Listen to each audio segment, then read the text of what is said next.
Hey guys, Ting here, CountylineForge. You see, got a new t-shirt in. This is just one of a few different designs I've got over at teespring.com. Go check it out. It's a little dirty, but it's work shirts. That's what I got them for, and it's doing just that.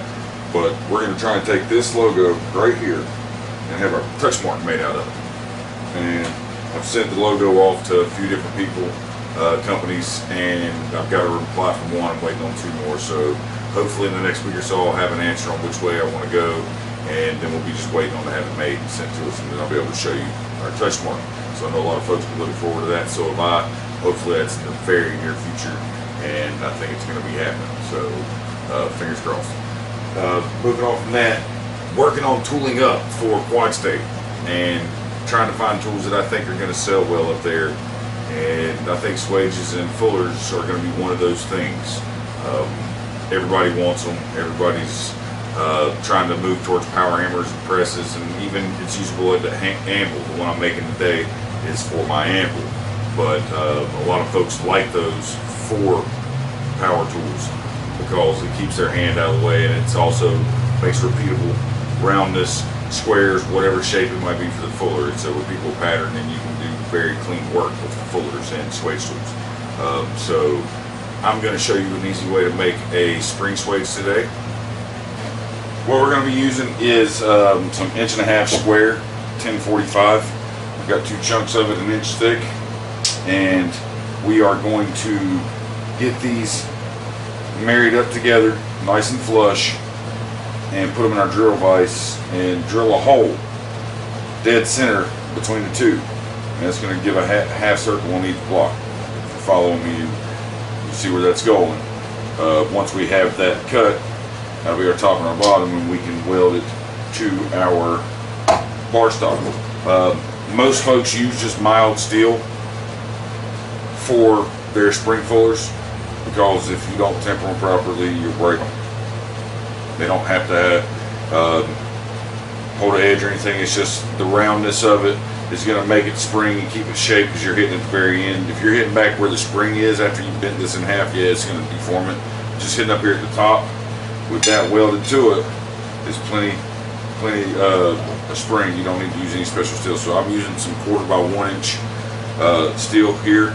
I've got 2 foot of it, and that's plenty because I can do my fold, put my hardy shank in, and that's going to put my dies right over top of my anvil's mass, the center mass. That's what I want. You can make them as long as you want. If you're working with a power hammer or press, I recommend that you take at least 3 foot of material and do the fold. That way you have accounting for loss in the bend, because it's not a hard bend, it's a nice curve. I'd say they'll be about 16 inches long at least. That way it keeps your hand out of the way of the press or the power hammer. You can go longer. Some of them make them without the hardy shank. The one that I'm making today is going to have a hardy shank on it. It's going to be just a piece of 1 inch square mild stock. That's just going to weld to the bottom after I've made the tool. So first things first, let's get these married up in the vise and get the hole drilled. We're going to make these for 5/8 is what I want to make these for. I'm going to make some 5/8 drifts. Probably going to take a dozen, maybe 2 dozen of each size. Standard, you know, 1/2 inch, 5/8, 3/4 inch, you know, 1/4 inch, different drifts, and see how those do, and some punches, chisels, things like that.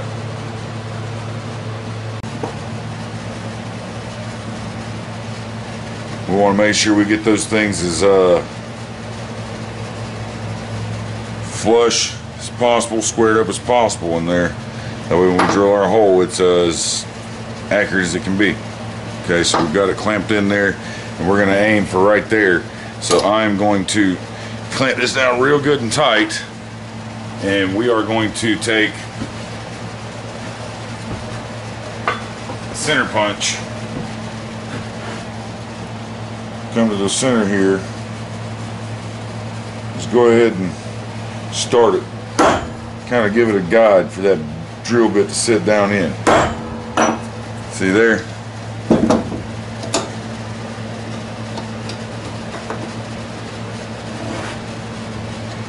Alright, so now we need to put this up into the drill and get it drilled. Let's see what we can do here.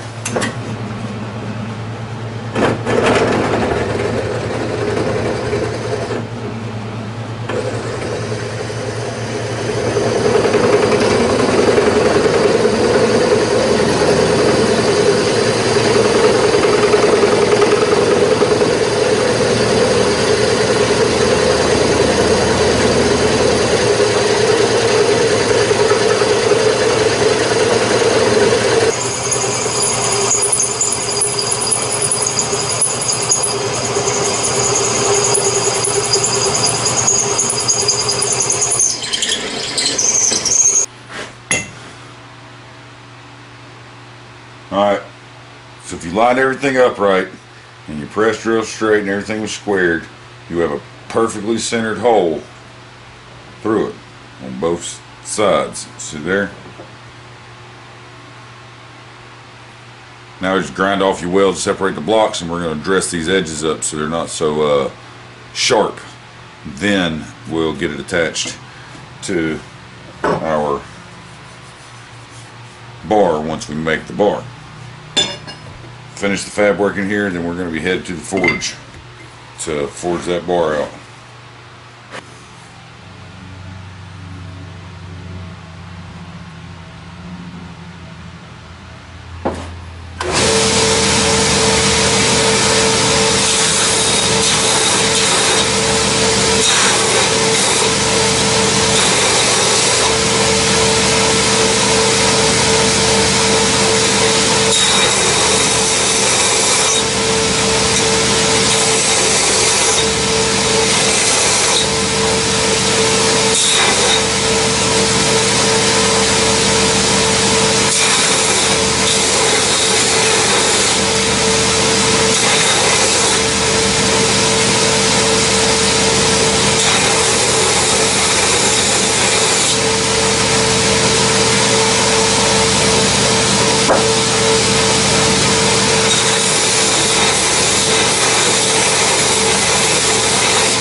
Alright, now that we've got that bent around to where we want it, sort of go in, we'll weld the blocks on, weld the die on, and then we'll get it into the hardy hole and do some adjusting. Okay, we'll get it a little closer because we want those dies right now when I weld them in, they're going to have about a 1/2 to 3/4 of an inch gap between them. We want to clean that up, so we want to make sure we'll be able to bend this down a little bit, fine tune it once it's all welded in place. Okay. Alright, so I forgot to hit record when welding the blocks on there, but they're welded on there. As you can see, there's a lot of space in between them, but that's okay. What we're going to do is we're going to heat this whole thing up, and then I will clamp these two together perfectly, all symmetrical and everything lined up, and I'll clamp it together and let it all cool. That way it'll cool in that position, then it will be where it needs to be. Here's the hardy shank. It's going to go about right there. See, I've grounded in pretty deep there, chamfered it, that way I can get a deep penetration with the weld. We're going to get that welded in there, then we'll come back and weld the sides of it.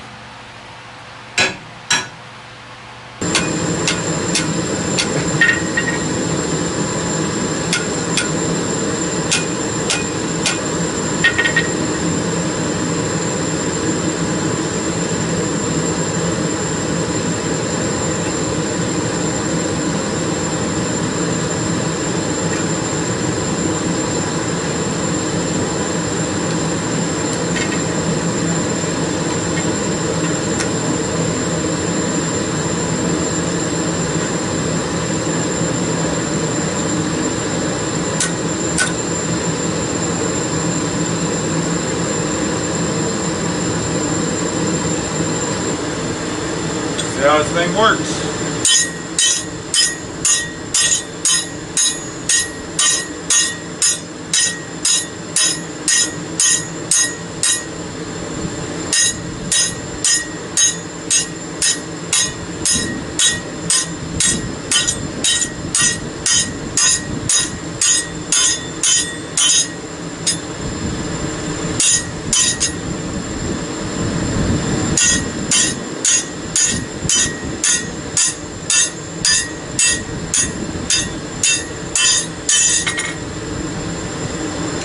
It does its job quite nicely. Now on the table we'll have to dress that up because obviously it's not made to round up the table, but as far as the shank goes, it's good.